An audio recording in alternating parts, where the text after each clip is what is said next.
welcome to Real Taxi, the show where me, Trevor Bickle, stand-up comedian and London black cab driver, gets people in the back of my cab and we have a bit of a laugh. Now, last week's episode was absolutely awesome. So, I'm going to start with this fantastic guest we've got now. Now, he has got one hell of a story and he's a bit of a local celeb in his area, right? So, I'm going to introduce you straight away to the wonderful Mr. Jake Steers. Thank you very much for having me, We'll give you a round of applause. We'll give you a round of applause. How we do? Jake, how you doing, mate? Well, with that introduction, I'm blushing. Local celeb. I'm walking down the street, people going, "Oh my God, it's Jake Steers," with a tash.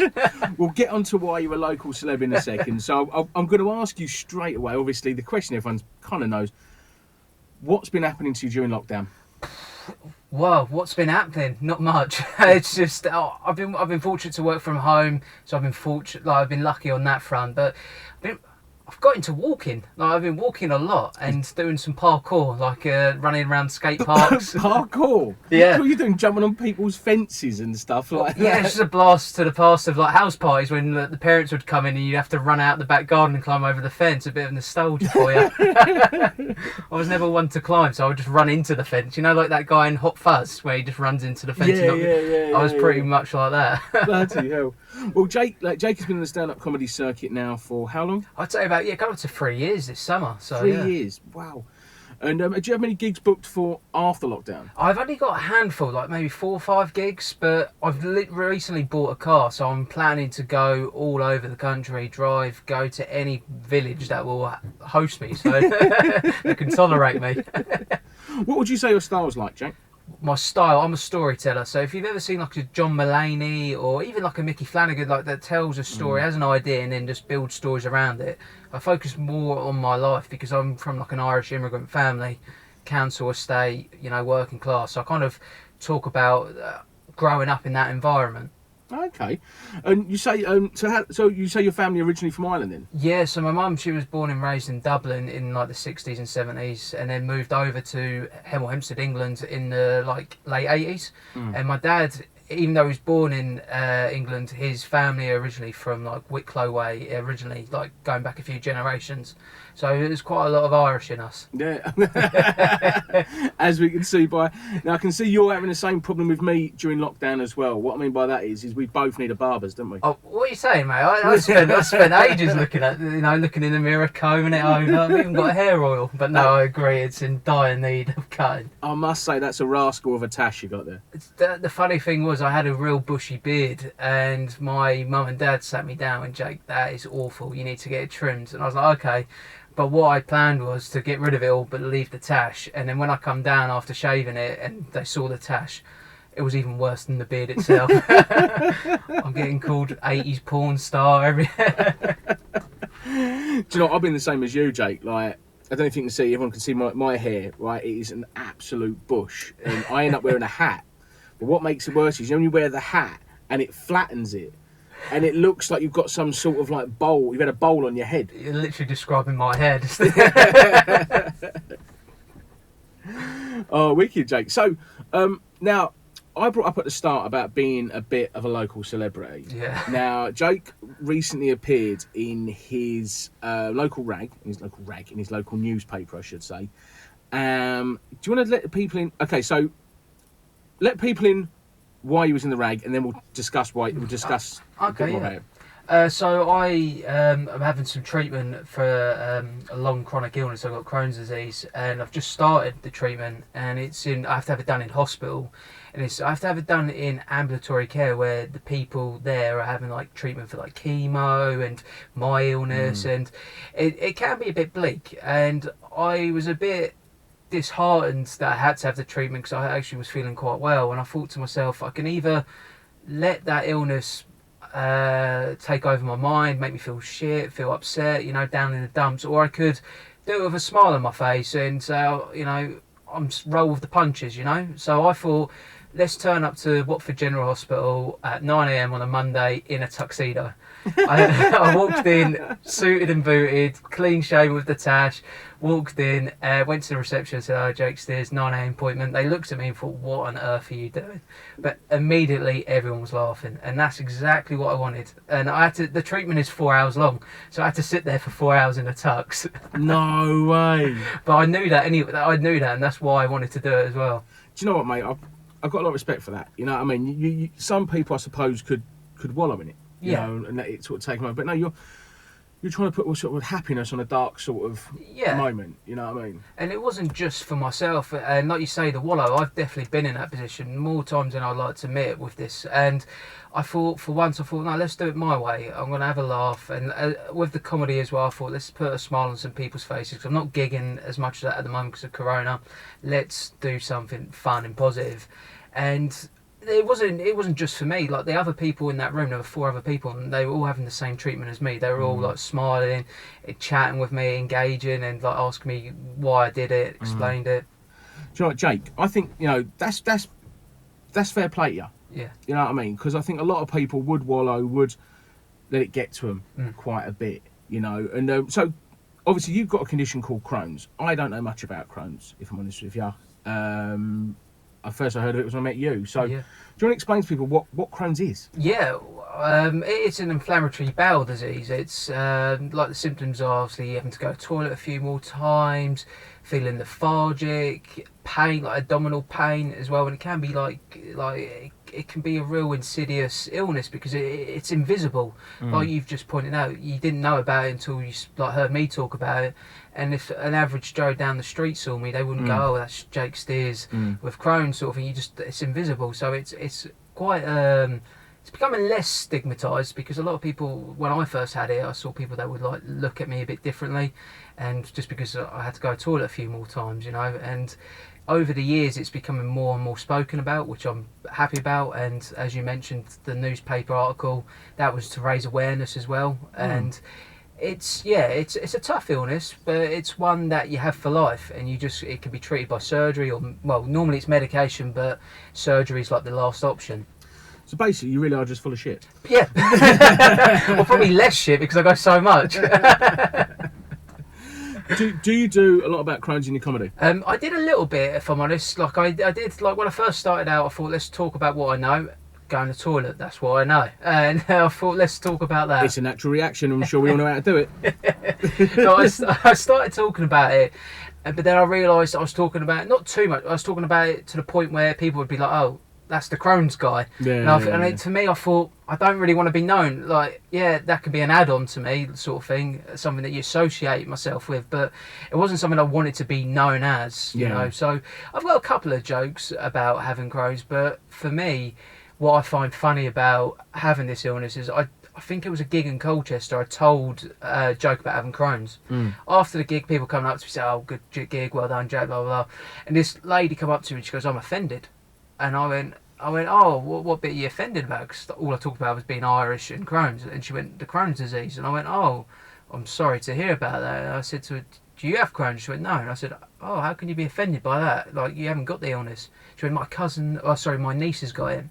And she rang up her niece and explained the joke, got me to tell it to the niece. The niece just laughed down the phone and said, "Yeah, that's relatable. I can get on board with that." Yeah. And so, yeah, I'm kind of a bit wary telling Crohn's stuff because it is quite niche, as you've just pointed out. Unless you know about it, you won't get the jokes, if you know what I mean. I think, yeah, you touched on something about people being, offended on behalf of someone else. Yeah. Now, me personally, it does drive me mad a little bit. Because I've heard of stories of comedians been in situations where, you know, they may tell a joke of something that they know or can relate to, which is kind of what you do. Yeah. And then someone who has just knows someone that has Crohn's, it's like, well, you can't say that. You know, I'm a bit. What you done to me in the hospital was exactly how I was taught and raised, and sort of make light of it. You know, It is a serious condition. You are addressing it, but to me, you're doing the best thing you can do is kind of address it and have a bit of fun with it. Oh, 100%, mate. You know The what I amount mean? of messages I got from social media from people from all over the country that have the same treatment or even have the same illness, Yeah. just saying really did put a smile on my face. And some of the messages I got, mate, was I'm not much of a crier, but I was breaking at one point just because it meant so much, you know. Did you have sort of wistful music in the background? Yeah. Doo-doo-doo. Was you looking into the distance as you were Just like saying it looking as to well? a fire going, oh. But yeah, it really is, like you say, make light of a situation. And because I had to have a colostomy bag because of the surgery, the way I found out I had Crohn's was the point where I was going septic, my bowel had perforated, so I was like literally leaking shit into my body. And when I got told I had to have a temporary bag, I was at 20 years old. I was inconsolable, mate. And my dad rang my dad. My dad drove over to the hospital, and I was crying. And I said to my dad, Dad, no girl's going to want to date me with a bag. And it just a couple of seconds silence, and he went, well, let's be honest, son. No one wanted to date you before the bag. Make light of the situation. You can always rely on a dad for compassionate comment, can't you? You can always rely on dad for compassionate comment. Yeah, see, you just told me then you got messages from people, and, you know, how can I put it? To me, addressing a situation like you have, you know, to me, is but not only does it raise awareness, it takes the kind of stigma, is that the word? Yeah, I'd say so, mate. It Definitely. takes a stigma away from it. It's like, you can't say that, but why? The gentleman, you know, he has Crohn's. You have Crohn's. You have to deal with it, and you're just making light of it. And then it's good that you've actually met other people that have said, you know what, that's actually really funny. Yeah, you know. What was really good as well, mate, was that the Crohn's and Colitis charity, they picked up on it as well. Really? And so they posted it on their social media, and that's where it started. Like loads of people started messaging me because obviously that's a community for people with my illness. So that's when I had tons of messages from all walks of life, people just talking about their struggles, talking about how it's worked for them, because that was the thing for me as well. I'm going on a new treatment. I knew one person that was on that treatment. So for me, I was a bit nervous because the reason you have to be in hospital for that treatment is because you can go into like an anaphylactic shock straight away. Oh, wow. Yeah, it's not so like my previous treatment I could do at home. It was like an EpiPen in my leg. But this one you have to be done in hospital because if you react badly to the medicine, your heart can fail. So I was just like, gee, like it was that severe, you know, that intense. Yeah. And for me, I'm always quite a chilled person and like a happy-go-lucky. And I thought, me personally, I thought this is a bit too intense. And I thought to myself, let's make light of the situation for my own sanity, but for making other people like a smile on their face. See, you mentioned before about you didn't want to do Crohn's in your comedy, but by the sounds of it, when you do it, it actually, I know you don't want to be known as the Crohn's guy. Yeah. You know, you're kind of known as it really, because people say to me, Jake's jokes are shit. I said, oh, the Crohn's guy, yeah. The shit jokes, yeah, all of them. You know what I mean? Get me out this taxi. No, fucking card readers there, mate. Hit the bed. No, Jack, I'm serious, right? I know you don't want to be niche, and I get that. But at the same time, if you're doing something that reaches out to certain people, why, you know, have you thought about sticking with it or doing a little bit more about it? Not a lot. Like, I don't do a lot about the Black Cab in my comedy for the same reasons as you, in that I don't want to just be known as the Black Cab guy. Yeah. But one thing I've learned is that if you've got a niche or if you've got an angle that no one else has or very few people have, play to it. Yeah, I think you've got the nail on the head there with the whole, if it's niche and it's not many people have got that to talk about, then go with it. And don't get me wrong, I do have a couple of minutes worth of material about Crohn's, but I wouldn't do like a whole show or even 10 minutes worth of it, because as I've got to remind myself that not everyone knows that illness, and I don't want to spend loads of time explaining what the illness is to tell the joke. Like, so I definitely will. I will always have some parts of it, like elements of that in my material, talking about having that chronic illness like Crohn's. But it would never be something that it would just be, that's the only thing I talk about. It would, like you say, like niche. Have it like as an add-on sort of thing is what I'd want. Yeah, no, that's fair enough. That's fair enough. And I think with definitely what you've got. obviously, like you say, you've got that little something, that little Yeah. nugget that you can play with. Yeah, You know what I yeah. mean?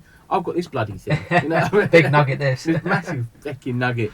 What people don't realise is actually we're parked up in the back of my flat, my house where I'm living, because the cab's not been moved for about 3 months. So I'll let everyone in on that little secret there.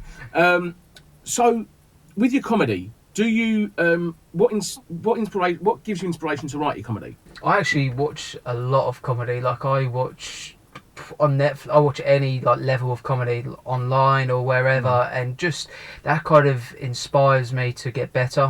When I see someone that's doing it full time, performing in front of 100,000 people, I think I would love to do that, because I love the sound of my own voice. So do I. That's why I've started this. Yeah. So my wife goes, go and sit in your fucking cab. Right? Go and sit in your cab, talk to your phone. Right, go and talk to your mates on your fucking phone. Go on. But that's the sort of techniques I was actually talking to a friend the other day about at school, at like secondary school. I had a group of mates, but they weren't like my solid group. They weren't that I knew deep down. They weren't going to be my mates for life. And I kind of fitted in at school because I was like the only. Everyone was white. Everyone was like working class, but I was actually considered different because I was half Irish. I really was, and it was quite interesting to have that sort of growing up. And I would just chat to everyone. I used to play rugby, so I used to chat with the rugby lot. I used to try and chat with the girls and get palmed off, but like I was a happy-go-lucky kid. Nothing's changed there, really. Yeah, I can agree to that. That's true. But I just started telling, like, at school, and I would be like telling stories to people and that, and it kind of just went from there. Like, and then when I went to uni, I was in a different group of people that I'd never met, and it just kind of spiraled from that. I was kind of building up to being like a bit of a joker or like someone that you could make smile, like I could make smile sort of thing. I was that sort of guy, and it just kind of developed into that, really. Do you know what? I'm a bit like yourself, really. What's the best bit of advice you've ever received in comedy? Because I find I won't say you don't get a lot of it, but I find when people do give me advice, it really does benefit me. Like, what do you reckon's the best bit of advice I've had you've ever a couple received? of good bits that have stuck with me, and one Give was up? what's that? Give up. Call it a day, son. Get off the stage. Bit of advice for you, son. Give up. Getting absolutely roasted here. I didn't know this was a roast battle. No, Jake's. We'll touch on a little competition you won in a minute. Oh right, yeah. So the advice, I had a couple of good bits. One was just to enjoy it. And I read that from I mentioned him before, John Mulaney. He said that he enjoys being on the stage, even if he's having a bad gig. He'll never lash out on the crowd, because there could be one person that comes up to you afterwards and says, "Do you know what? I loved what you were doing." And do you know what? And when you do have that one person, even when you've had a stinker of a gig and someone's gone to you, "Trev, I liked what you were saying there," it kind of just motivates you, like, yeah, I'm going the right way, sort of thing. Totally. And I take the mick out. I've taken the mick out of Jake a lot. Me and Jake are good friends, and I tell you something, Jake is a lovely guy and a very, very funny guy as well. Thank you. A little bit of a disclaimer there, because I feel like I'm roasting you. Yeah, exactly. Please. It's great. So, I think you're right. I think when you're on stage, me personally, if you're enjoying yourself and you show you're enjoying yourself, it's kind of infectious. Really? Yeah. I really sort of like people.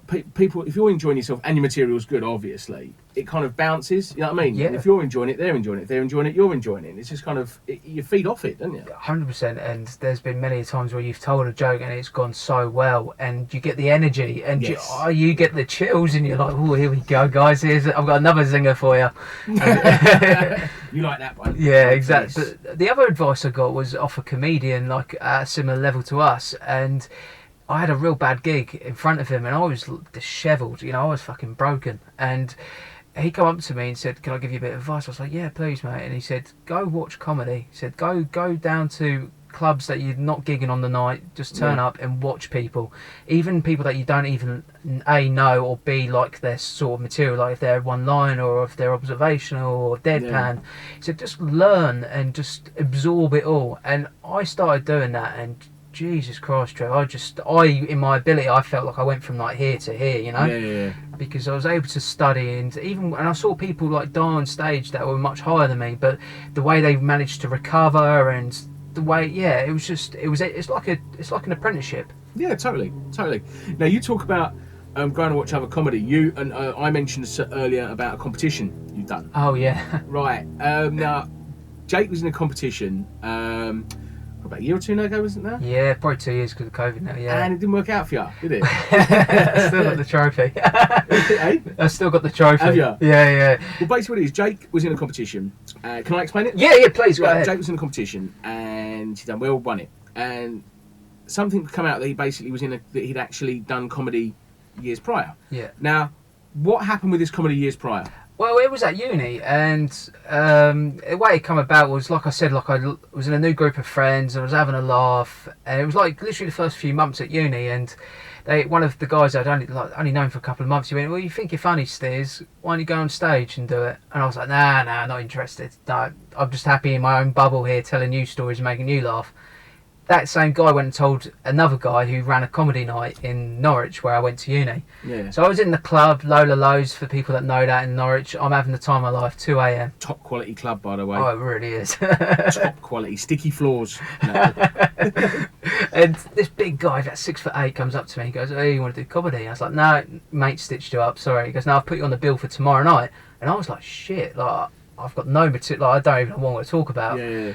And I'll get into the pub. It's called the Birdcage in Norwich, and it's real small room. It really was small, but there was about 40 people, and of that 40 people, about 35 of my mates wanting to see me like fucking die on stage. And good support your friends. yeah, I would have done the same. Like, if I'm gonna, I wouldn't get upset, because if it was the other way around, I'd be like probably heckling my mate, trying to ruin his life. Do you know what I always love? I'm going to interrupt you slightly. Do you know when you get some promoters go, "Bring all your friends," I'm like, fuck off. Oh, I They do. would ruin me. If I have a shit night, I'd never live it down. Yeah, I'd bring my mates on that. You're mental. Do you remember the gig in September last year in Hemel where you headlined and I was emceeing, and of the 25 people? Yeah, there were 25 people. Was it 25 people in the audience? Yeah. And they were all Jake's family. Yeah. Right, they were all Jake's family. I was playing to Jake's family, right? Which was very weird. It felt like some sort of weird kind of family reunion. Oh, we're going to bring a friend along to do a bit of comedy sort of feel to it. Yeah, it was pretty much. It's like an intervention for me. Yeah, it's a continuing story. Yeah, so this guy said, do the comedy. I'm at the venue.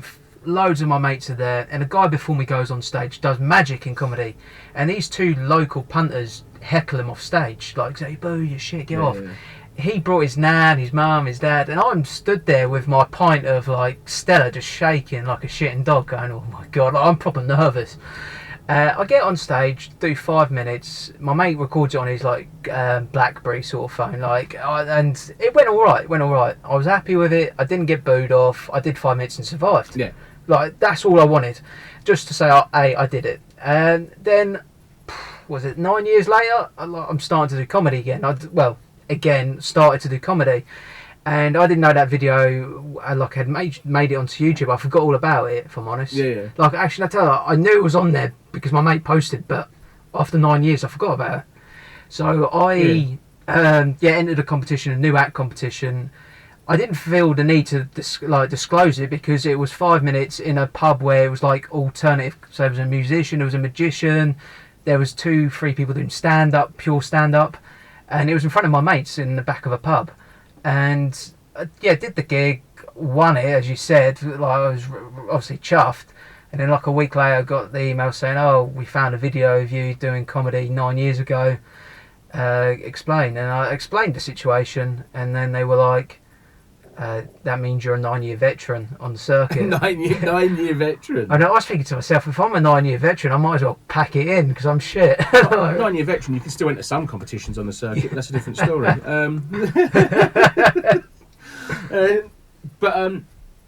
Yeah, so basically you cheated. I mean, no, you cheat, right? Well, yeah. I think that's a bit harsh. Obviously, every promoter has their own. If that's their remit and that's their 100%. kind of, what's the word? Like their own rules, and I respect that. Yeah, no, I totally. If that's their own rules, but I think that is a little bit harsh, considering I won it 2 years prior with no experience. Just when I say. No cheating, nothing on the net, mate. Sorry about that. I'm still searching.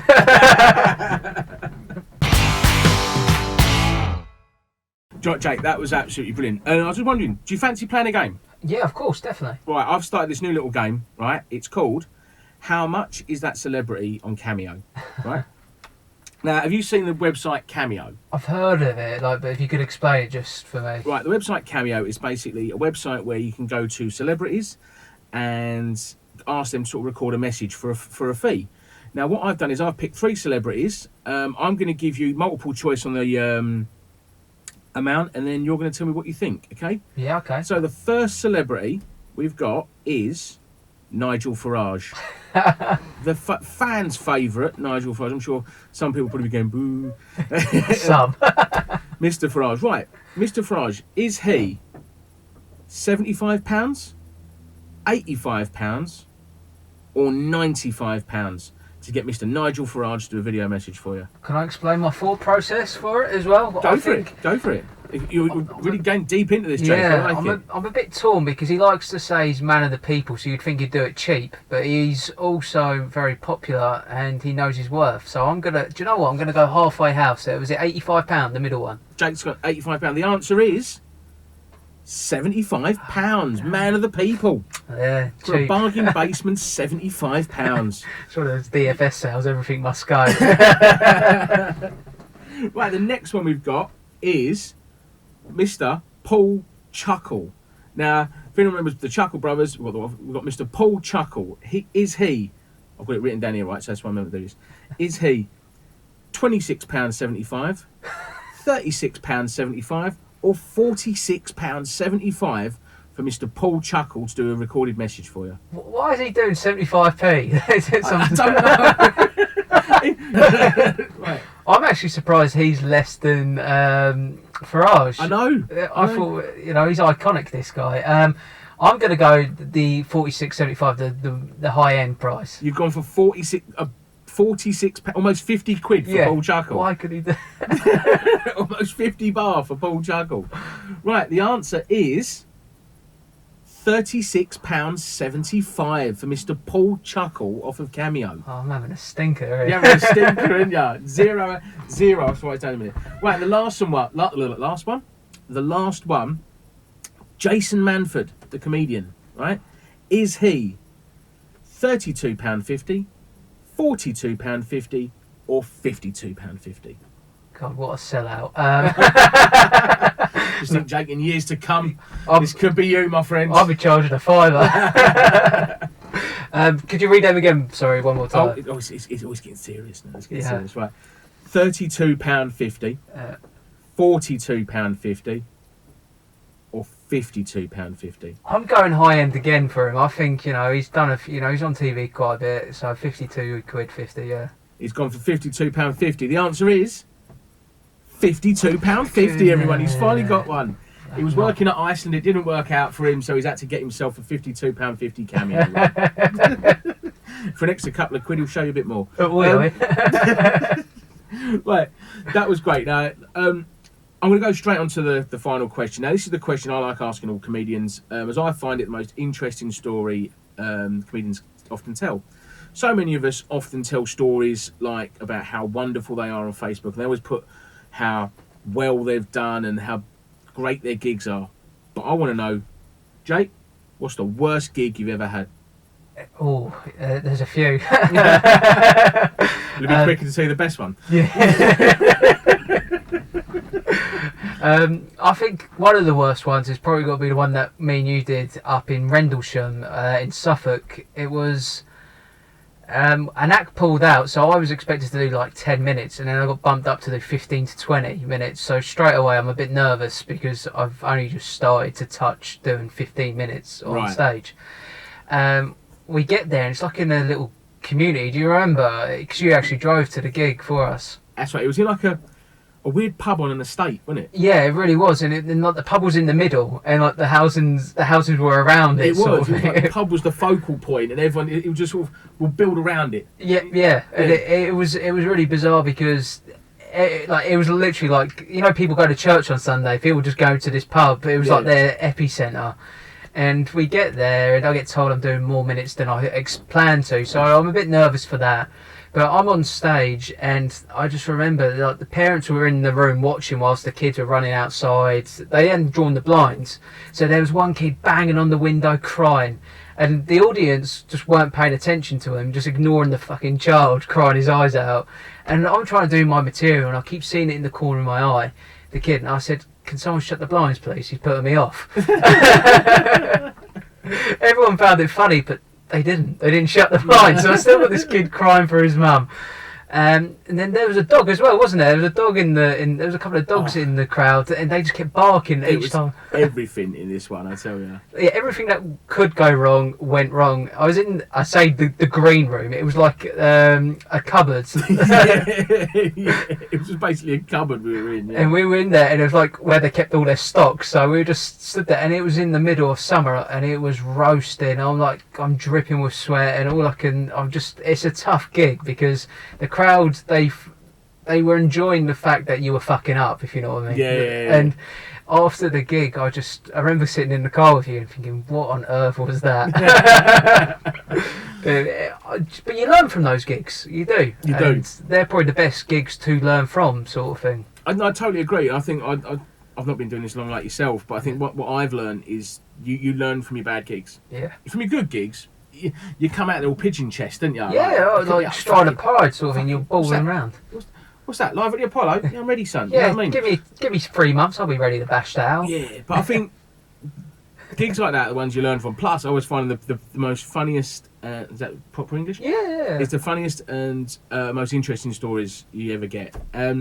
Jake, it's been great. Thank you ever so much for coming along to the cab. You've been really interesting, and I found out a hell of a lot about you and Crohn's as well.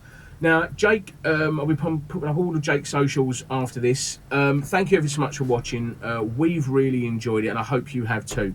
And I'm going to finish like this, like I finish off every show. Stay safe, be lucky.